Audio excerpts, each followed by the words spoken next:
The following special series is a SACA Broadcasting Young Producers Initiative titled Authors Among Us, or Autores, Entre, Nosotros. The focus of the series will be 4 Pennsylvania authors. We'll explore their influences, passions, and motivations. In this third program, we will get to know Dr. Amanda Kemp. On April 20th, 2019, Dr. Amanda Kemp held a reading at SACA's Tech Centro in Lancaster. Her presentation centered around her book, Say the Wrong Thing: Stories and Strategies for Racial Justice and Authentic Community. This book is a compilation of writings from her blog. She lives and writes in Lancaster with her husband and children. Dr. Amanda Kemp, author, educator, poet, and performer, has battled for civil and human rights most of her life. She has observed firsthand how in the United States the issue of race has been cast aside by certain societal segments and others who appear indifferent.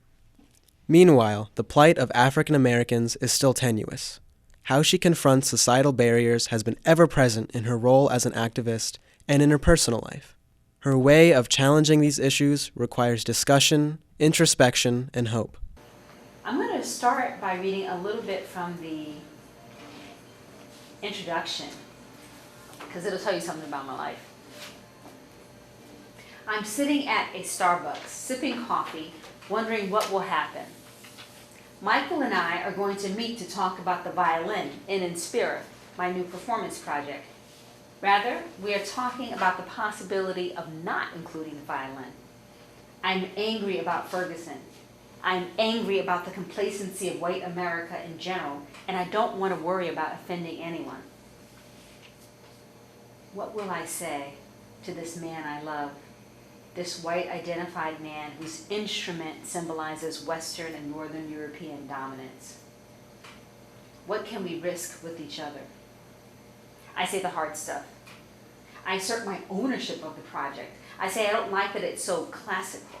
I say that I'm angry and I'm not toning down my project or partying with people who don't want to honor Black life. That he's white hasn't mattered much before, but I've never created a work about now. And now hurts. The country is polarized, and it is so apparent how white people have been trained to devalue Black life. I don't think he's willing to take a controversial stand, and I don't want to accommodate. Still, I don't want to lose this man, my lover, best friend, and co-parent support. And yet something is missing. And I don't want to pretend. He says the hard stuff. He is a violinist, and he's white. He tells me I underestimate him. I don't know him or what he can do with the violin. He's angry at me. He wants to take a stand. He's angry at white supremacy. He's my fiancé. I'm willing to give him a chance.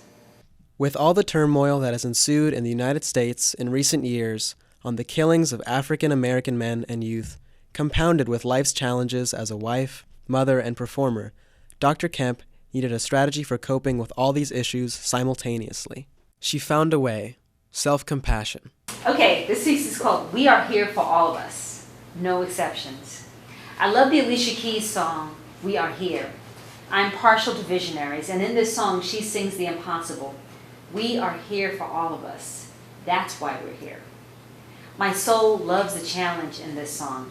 We are here for each other, whether we are Syrians detained in Hungary or a teenager locked in solitary confinement on Rikers Island.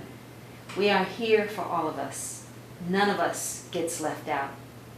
As I sing along, I know the truth of her statement, but the tears well up because the gap between that truth and this reality seems infinite. Are we really here for all of us? How about the folks doing rebel runs in Lancaster County to support the Confederate flag? How about the people who killed children in Gaza or Nigeria? Am I here for all of us? Am I here for the police who arrested and knocked an African-American tennis player, James Blake, to the ground, even though he repeatedly told them who he was? Am I here for the clerk in Alabama who does not want to marry same-sex couples?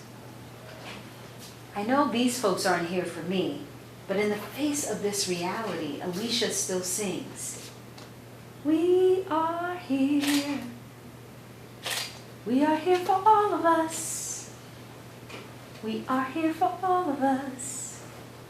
That's why we're here. How do I pray for the dominating and overpowering? Based on my early childhood experience of domestic violence, I automatically feel for the underdog.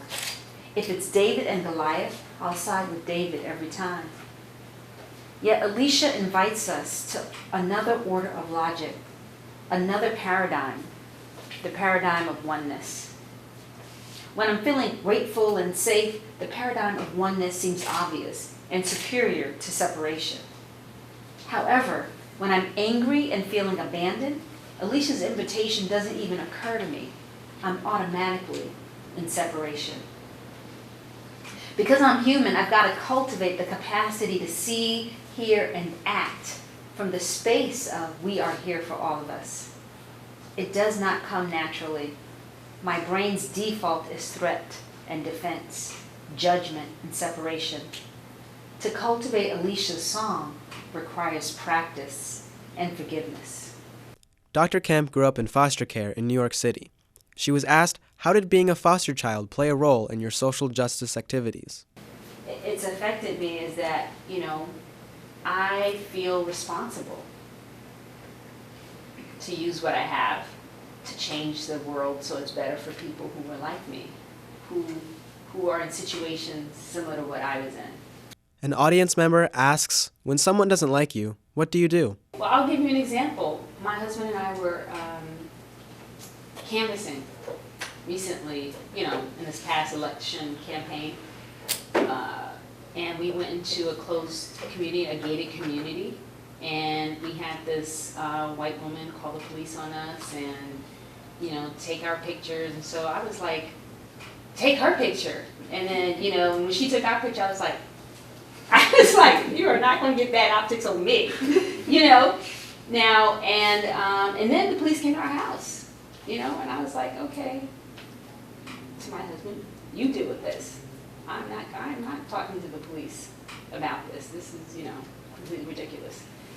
So this woman, various things happen, right? So the question is, am I going to reach out to her and say, hey, would you like to have a conversation? No. She wasn't interested in the conversation. She called the police on me. She's not going to have a conversation with me. So, that was her answer.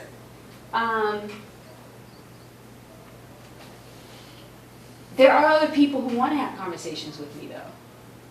And there are people who won't have a conversation with me, but who would have a conversation with you. Do you see what I'm saying? So I'm strategic. So I'm like, okay, well, let me empower you so you can have a conversation with so-and-so. I'm not going to have a conversation with everybody. Some people are going to be more effective with other people. Finally, Dr. Kemp makes a distinction between whiteness and European descent. Whiteness and European descent are not the same thing. Whiteness is a system of domination. Being of European descent is lineage. So if we can start to chip away at the identification with whiteness and really start to see how whiteness, Marcellus, I see your eyes, but I don't know if you're making that expression because of what I'm saying now or what, but if we can start to see how the system of whiteness has cost people of European descent, then I think we can make some good progress.